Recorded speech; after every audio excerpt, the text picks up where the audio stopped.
Hey everybody, it's Sherry Tuckus, and happy New Year 2021. This year, once again, is the year of the nurse, and we are going to be illuminating cannabis nursing. But before we get started on that, I just want to do a review of the top 11 cannabis stories in 2020. So, number 10 was research. Harvard Medical School and MIT were gifted $4.5 million each to support their research into full spectrum cannabis products. That's 9 million total to both institutions, which is the largest grant for cannabis research given to date.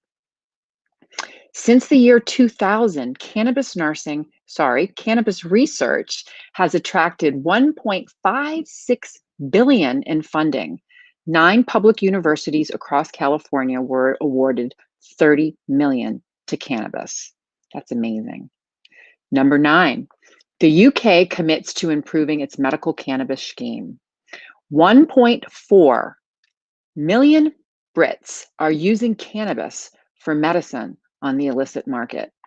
So basically now the regulatory agency is now allowing for wholesalers to import and hold larger quantities of cannabis medicine to improve access for medical cannabis patients. So this will be interesting to watch in 2021. The United Kingdom has provided new medical card initiative to protect patients' rights. So that's truly heading in the right direction. So, number 8, hemp gets serious. In 2018, hemp was legalized in the United States, the Hemp Farm Bill Act. And in 2019, the Hemp Farm Bill Act was starting to be implemented. And in 2020, we've tried to standardize hemp, which has been really, really difficult.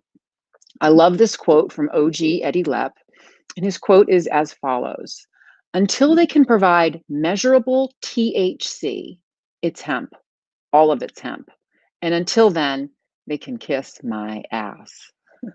So hemp testing is a very confusing space. So each state or jurisdiction, even down to each individual lab, can have different analysis or procedures. And this can be a really big problem for many companies.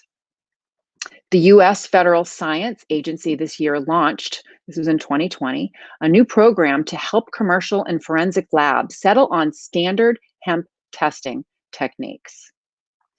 Hemp Task Force was developed, which is made up of analytical scientists, university researchers, and prominent hemp experts to catalog and study every technique currently used to analyze hemp with a view to create new guidance. 7, ensuring the efficacy of edibles. That's really important. So they're looking for labs to send in their methodologies for quantifying cannabinoids in chocolate, gummy bears, dog food, dog treats, lotions, and salves. All of these have different matrix challenges for an analytical chemist, which means that testing can be difficult, but it is truly evolving. Also ensuring the efficacy of edibles, they're going to be focusing on delivering effective, accurate testing solutions that can handle new product formulations. So it's really important for patients that they know that what they're taking is what they're getting, and they're not going to have any surprises when they consume their edibles. 6, the vaping EVALI outbreak causes us to keep looking into vaporizing oils. So the EVALI outbreak of 2019 was from the e-cigarette or the vaping product that was associated with lung injury. So there's been a lot of scrutiny of the illicit market, THC and CBD vaping products in regards to this. And researchers have been looking into vitamin E acetate that's been used as a thickener. Also been looking at various types of heating elements in vape devices to see if this is the cause of these cases. So there's various issues with contamination and lead that can be leaching out into the vape liquid inside. So truly need to be cautious, and they are going to be continuing to evaluate vaping products in 2021. So it's 10, 9, 8, 7, 6, 5, medical cannabis forges ahead. There are so many stories that have been evolving in 2020. So Project 21, this is Europe's largest medical cannabis project, the patient registry with the aim of recruiting and documenting and the treatment journeys of 20,000 patients. So this is really, really interesting. This is creating the largest single body of evidence on medical cannabis treatment and safety ever seen all over Europe. 4, big shifts in domestic cannabis policy worldwide. This is great. Lebanon was the first country in the Middle East to legalize cannabis cultivation. Mexico finally approved to legalize cannabis. And now in the United States, as of December 31st, 2020, 33 medical states, 15 adult use states, plus DC in the United States.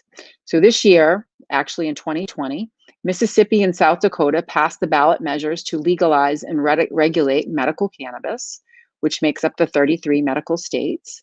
And 4 states, South Dakota, Arizona, New Jersey, and Montana, voted to legalize adult use. So that's pretty fascinating. The state that gets the big win is South Dakota. They truly, truly are progressive by legalizing both medical and adult use. Great job, South Dakota. The next one is CBD is under scrutiny. So basically, they did some product testing. The FDA carried out a lot of product testing, and they found that only 45% of products they tested to be within 20% of the CBD content listed on the label. So this truly brings up the issue of labeling accuracy. And so we're going to be very vested in that this year with the Green Nurses to be looking at Green Nurse approved products and services. And labeling is one of the big things that we're going to be looking at. The next one is international reform. In 2020, international reform was absolutely amazing. They've done some amazing things. The United Nations Commission voted to reschedule cannabis. It was a vote of 27 to 25, which approved recommendations from WHO to remove cannabis from category of the 1961 Convention of Narcotic Drugs. So that's truly, truly, progressive. The European Parliament voted to increase the allowable THC limit to 3%, actually 0.3%. So European Parliament voted to increase the allowable THC limit in hemp to 0.3%, which is the same as the United States and Canada. The European Union Court of Justice also decided that CBD cannot be considered a narcotic. So that's a big win. Finally, the pandemic, COVID-19. Many businesses were forced to close or limit their operations. There was tons of misinformation being circulated in the community about CBD and the symptoms of COVID-19. However, the good news is during the pandemic in 2020, cannabis was deemed essential. Truly, truly extraordinary that they were allowing this to happen because people are suffering. The year of the pandemic, there's multiple pandemics. And basically, cannabis is an adaptogen, which helps people to adapt to stress. And not only is it an adaptogen, but as you all hear me lecture, it is the endocannabinoid system is the largest neuroregulatory system in our body. And the plant regulates that system, as well as our own internal endogenous cannabinoids. And if we're not making enough of our own, well, guess what? Our system can become dysregulated. So that's where cannabis comes in really handy dandy to help with that. So the very, very last story, the 11th story, is the year of the nurse. So in 2020, the WHO organization actually decided that nurses and nurse midwives were going to be the year of the nurse. The nursing profession is the most trusted profession for over 18 years in a row and the most ethical profession. So the other exciting thing that's carrying over from 2020 is in 2021, the WHO just named the year of the nurse again. So nurses are getting another year of recognition for being the most ethical, loving, kind, compassionate profession. And truly, what we're planning on doing here at the Green Nurse is we're here to illuminate nurses. We're here to illuminate cannabis nursing. We want to examine the human caring model with concepts of grounded spirituality, which is truly meeting patients where they are on their journey and providing them education. And as we say, it's truly about living your best life. And as nurses, we are here to hold your hand until you're ready to let go. So thank you for joining me for this impromptu practice session on what happened in 2020. And remember, everyone, it's about living your best life. And have an absolutely fucking amazing night.